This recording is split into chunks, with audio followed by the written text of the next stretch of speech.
Hi friends, आपका बहुत बहुत स्वागत है हमारे इस न्यू ज्ञान सेंटर यूट्यूब चैनल में।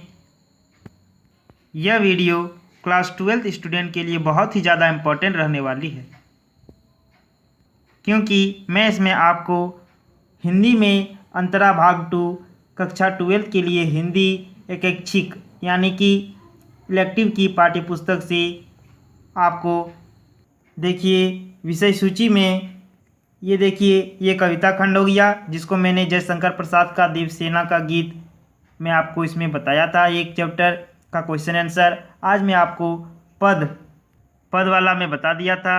आज मैं आपको गद्य खंड बताऊंगा, ठीक ना, यानी कि कहानी वाला।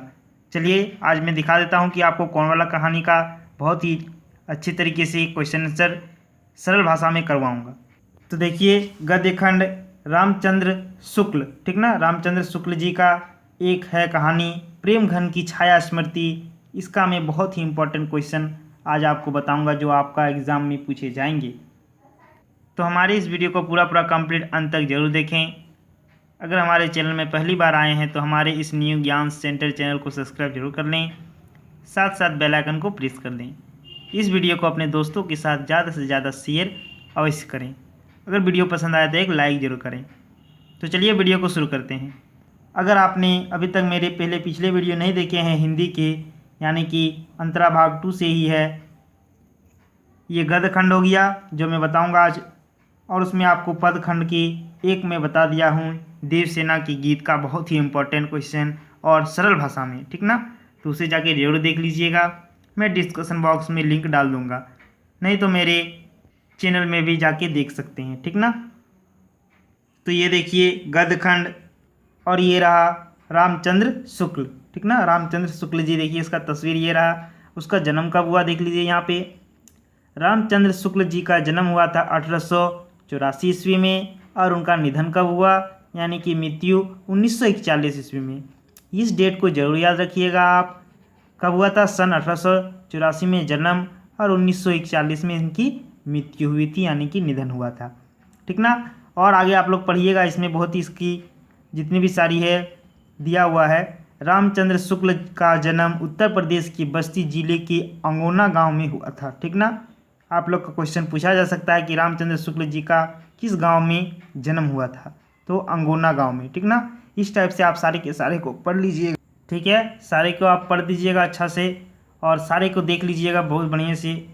आगे देखिए इसमें जो ये रहा रामचंद्र शुक्ल का प्रेम घन की छाया स्मृति, यानी कि कहानी, ठीक ना।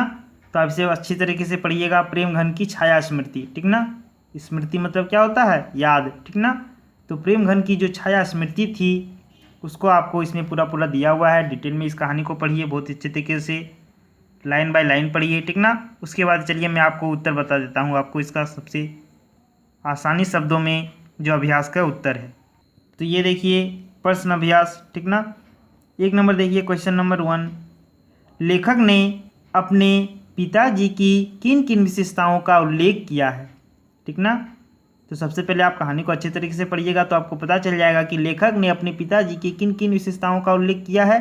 तो चलिए मैं सबसे पहले यानी कि शुरुआत में आप लोग कहानी पढ़िएगा तो ही इसका आंसर पाइएगा, ठीक ना, यानी कि मिलेगा आपको। शुरुआत में ही इसका आंसर दिया हुआ है। तो ये रहा, देखिए शुरू में ही आप लोग को बताएं कि मिलेगा इसका आंसर। तो देखिए यहाँ पे कहानी में पढ़िए शुरू से। देखिए मेरे पिताजी फारसी के अच्छे ज्ञाता और पुराने हिंदी कविता के बड़े प्रेमी थे, ठीक ना। उनकी जो क्या क्या आप लोग का विशेषताएं थी पिताजी के, वो विशेषता को लिखने को कह रहा। तो आप लिखिएगा मेरे पिताजी फारसी के अच्छे ज्ञाता, और आप यहाँ क्या लिखिएगा? लेखक के पिताजी, ठीक ना। लेखक के पिताजी फारसी के अच्छे ज्ञाता और पुराने हिंदी कविता के बड़े प्रेमी थे, ठीक ना।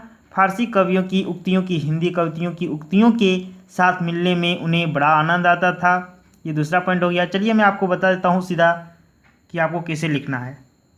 तो ये रहा, देखिए हिंदी इलेक्टिव पाठ का नाम प्रेम घन की छाया स्मृति, लेखक का नाम रामचंद्र शुक्ल, कब हुआ था उनका जन्म? 1884 में, निधन कब हुआ? 1941 में, ठीक ना। अभ्यास का प्रश्न है, आप कुछ याद रखे चाहे नहीं रखिएगा, पाठ का नाम जरूर याद रखिएगा और लेखक का नाम जरूर याद रखिएगा, ठीक ना। पाठ का नाम प्रेम घन की छाया स्मृति, लेखक का नाम रामचंद्र शुक्ल। अब देखिए क्वेश्चन नंबर 1 कि लेखक ने अपने पिताजी की किन किन विशेषताओं का उल्लेख किया है? तो उत्तर लिखिएगा आप लोग। लेखक ने अपने पिताजी की किन किन थी, तो यहाँ पे आप क्या किएगा, किन किन की जगह निम्न विशेषताओं का उल्लेख किया, आप लिख दीजिएगा। और देखिए 1 नंबर में लिखिएगा, लेखक के पिता फारसी के अच्छे ज्ञाता और पुराने हिंदी कवितों के बड़े प्रेमी थे। यानी कि जो लेखक थे उनके फारसी के अच्छे ज्ञाता, यानी कि फारसी का उसके अच्छे जानकार थे, फारसी में उसे सब कुछ आता था फारसी, और पुरानी हिंदी कविता के बड़े प्रेमी थे। और जो पुरानी जो हिंदी थी वो उस कविता को बहुत ही अच्छी तरीके से पढ़ते थे, या फिर उससे बहुत ही ज़्यादा लगाव था, प्रेम था।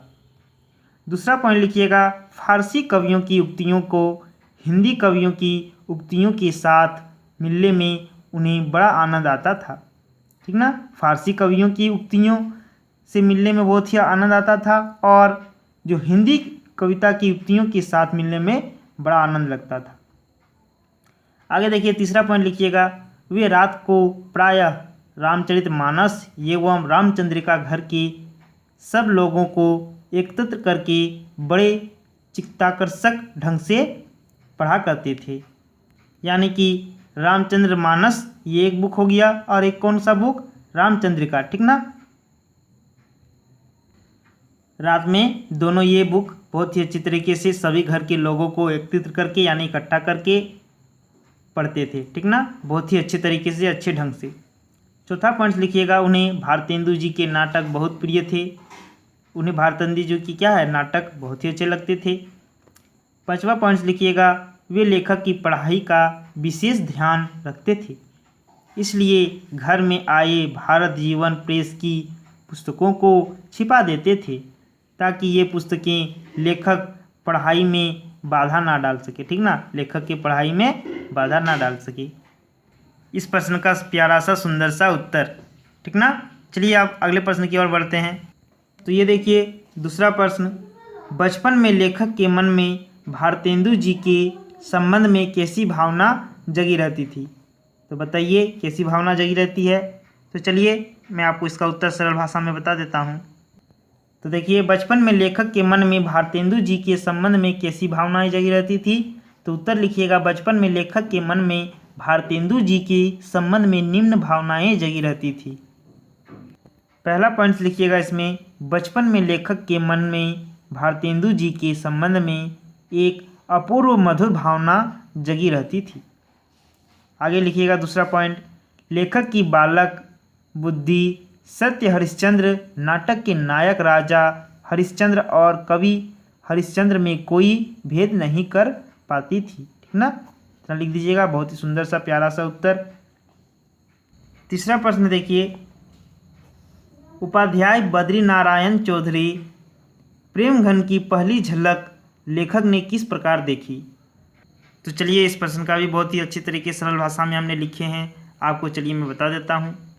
तो देखिए तीसरा नंबर प्रश्न, उपाध्याय बद्रीनारायण चौधरी प्रेमघन की पहली झलक लेखक ने किस प्रकार देखी? जो बद्रीनारायण चौधरी का जो था प्रेमघन की पहली झलक लेखक ने किस प्रकार देखी? तो देखिए उत्तर, उपाध्याय बद्रीनारायण चौधरी प्रेमघन की पहली झलक लेखक ने निम्न प्रकार से देखी। डैश दीजिएगा।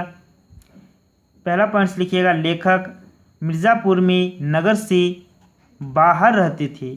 एक दिन कुछ बालकों से पूछा कि क्या वे चौधरी के मकान से परिचित हैं। ठीक ना, लेखक कहाँ रहते थे? मिर्ज़ापुर में रहते थे, नगर से बाहर रहते थे मिर्ज़ापुर के। और एक दिन क्या हुए, कुछ बालकों से पूछा क्या आप चौधरी के घर को जानते हैं, यानी कि मकान को जानते हैं? तो बच्चों ने क्या बोला, हाँ जानते हैं। हाँ कहने पर वे भी उसके साथ चले गए। ठीक ना, तो बच्चे लोग भी उनके साथ चले गए उनके घर को दिखाने। किनके घर को? तो बद्रीनारायण चौधरी के घर को। ठीक ना, पूरी कंप्लीट समझिए। अब दूसरा पॉइंट लिखिएगा, 1.5 मील का सफ़र तय करने पर पत्थर का बरामदा एवं एक बड़े मकान के नीचे सभी रुक गए। ठीक ना, 1.5 मील सफ़र करने के बाद क्या हुआ, एक बरामदा दिखाई दिया एवं एक बड़े मकान के नीचे सभी रुक गए। ठीक ना, वो लोग वहाँ पे रुक गए। तीनवा पॉइंट देखिएगा, नीचे का बरामदा खाली था, ऊपर का बरामदा लताओं के जाल से ढका था। उसी तरफ देखने के लिए लेखक को कहा गया। ठीक ना। आगे चौथा पॉइंट्स लिखिएगा। पहले तो कोई दिखाई ना पड़ा, कुछ देर बाद एक लड़के ने उंगली से ऊपर की ओर इशारा किया। पहले क्या हुआ, कुछ तो दिखाई नहीं पड़ा, लेकिन एक लड़के ने उंगली से ऊपर उसको इशारा किया कि ऊपर देखिए। पांचवा पॉइंट लिखिएगा। लताओं के बीच एक मूर्ति खड़ी दिखाई पड़ी। और क्या हुआ, लताओं के पास एक मूर्ति खड़ाई दिखाई पड़ी, लताओं के बीच में। छठा पॉइंट लिखिएगा। दोनों कंधों पर बाल बिखरे हुए थे, एक हाथ खंभे पर था, ठीक ना। सातवां पॉइंट लिखिएगा। देखते ही देखते यह मूर्ति दृष्टि से ओझल हो गई। यही पहली झांकी थी बद्रीनारायण चौधरी प्रेम घन की। इस प्रकार पहली बार लेखक ने देखा था, ठीक ना। ये हो गया पूरा पूरी कंप्लीट उत्तर, बहुत ही सरल भाषा में। देखिए अब चलिए चौथा नंबर देखिए प्रश्न। लेखक का हिंदी साहित्य के प्रति झुकाव किस तरह बढ़ता गया, ठीक ना। तो देखिए लेखक जो हिंदी साहित्य के प्रति झुकाव किस तरह बढ़ता गया, जो लेखक का हिंदी जो के प्रति था उसका झुकाव कैसे बढ़ गया। तो देखिए उत्तर लिखिएगा। लेखक को हिंदी साहित्य के प्रति बचपन से ही लगाव था। क्या था, लेखक को हिंदी साहित्य के प्रति बचपन से ही उसका बहुत ही ज़्यादा लगाव था। एक तो उसका घरेलू परिवेश ही ऐसा था, ठीक ना, जो घरेलू परिवेश यानी कि जो वातावरण था घर का, उसका हिंदी प्रेम के लिए और ही ज़्यादा झुकाव था, ठीक ना, साहित्य के लिए। दूसरा, और स्वः बा रामकृष्ण वर्मा जो क्वींस कॉलेज में पढ़ाते थे, लेखक के पिता के मित्र थे, ठीक ना। और जो बा रामकृष्ण वर्मा थे वो कॉलेज में पढ़ाते थे, क्वींस कॉलेज में, उसके कौन थे, पिताजी के मित्र थे। पंडित केदारनाथ जी पाठक के पुस्तकालय से हिंदी साहित्य की पुस्तकें ला लाकर लेखक पढ़ता था। और जो पंडित केदारनाथ जी के पाठक की जो पुस्तकालय थे वहाँ से क्या करते थे, लेखक हिंदी साहित्य की पुस्तकें ला लाकर लेखक पढ़ता था। इससे उसका झुकाव हिंदी साहित्य की तरफ हो गया। इस तरह से उसका क्या हुआ, हिंदी साहित्य के लिए झुकाव बढ़ता गया। तो ये हो गया बहुत ही सिंपल सा और आसानी से सरल भाषा का प्यारा सा उत्तर। फटाफट आप लोग नोट करते चलिए। पांचवा नंबर देखिए। निसंदेह शब्द को लेकर लेखक ने किस प्रसंग का जिक्र किया है, ठीक ना। चलिए इसका उत्तर दिखा देते हैं आपको। उत्तर देखिए इसका। लेखक व उसके मित्रों में बातचीत प्रायः लिखने पढ़ने की हिंदी में हुआ करती, ठीक ना। जो लेखक उसके मित्र थे, बातचीत करते थे वो लोग दोनों, किस में करते थे, लिखने पढ़ने की हिंदी में ही करते थे, जिसमें निसंदेह इत्यादि शब्द आया करते थे, ठीक ना।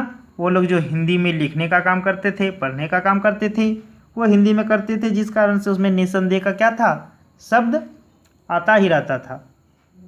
जिस स्थान पर लेखक रहता था वहाँ अधिकतर वकील, मुख्तार, कचहरी के अफसर ही रहते थे, ठीक ना। और वहाँ पे जहाँ पे लेखक रहते थे उस स्थान पे कौन कौन आदमी रहता था या फिर लोग रहते थे, अधिकतर वकील रहते थे, मुख्तार रहता था, कचहरी रहता था, कचहरी के अफसर ही रहते थे। ऐसे लोगों के उर्दू कानों में लेखक व उसके मित्रों की बोली कुछ अनोखी लगती थी। और जो उर्दू का जो था शब्द था या फिर भाषा था, कानों में लेखक व उसके मित्रों को की बोली कुछ अनोखी लगती थी। अच्छी मतलब क्या आश्चर्यजनक बात लगती थी या फिर उसको अच्छा लगता था, अनोखी चीज़ लगती थी। इसी से उन्होंने लेखक व उसके मित्रों का नाम निसंदेह रखा गया, ठीक ना। तो ये हो गया पूरा पूरा सुंदर सा प्यारा सा उत्तर। तो फटाफट आप लोग नोट कर लीजिए। आज मैं आपको 5 क्वेश्चन का आंसर बताऊंगा, ठीक ना, जो मैंने बता दिया आपको पूरा पूरी। आगे का प्रश्न आप लोग कमेंट बॉक्स में कमेंट करके ज़रूर पूछिएगा, मतलब बताइएगा, फिर मैं आपको क्वेश्चन डालूंगा, क्वेश्चन का आंसर बहुत ही अच्छे तरीके से लिखा दूंगा, ठीक ना। तो कमेंट बॉक्स में कमेंट करके ज़रूर बताएं कि आगे का प्रश्न आपको चाहिए या नहीं चाहिए। और जैसे कि आप लोग का रिज़ल्ट को लेकर अभी तक कुछ खबर नहीं आई है, आप लोग का रिज़ल्ट थोड़े लेट हो सकते हैं, देरी हो सकती है, क्योंकि 11वीं का आप लोग का चेक नहीं हुआ है कॉपी, ठीक ना, जिस कारण से लेट हो रही है सभी स्टूडेंट 8वीं 9वीं और 11वीं का, ठीक ना।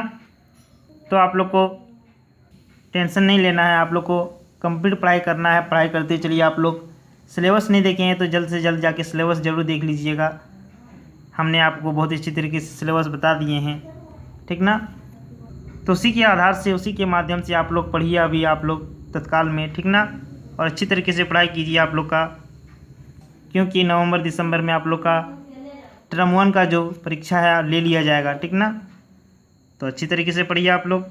तो चलिए, अगर हमारे चैनल में पहली बार आए हैं तो हमारे इस न्यू ज्ञान सेंटर चैनल को सब्सक्राइब जरूर कर लें, साथ साथ बेल आइकन को प्रेस कर दें। इस वीडियो को अपने दोस्तों के साथ ज़्यादा से ज़्यादा शेयर अवश्य करें। तो चलिए मिलते हैं नेक्स्ट वीडियो में। जय हिंद।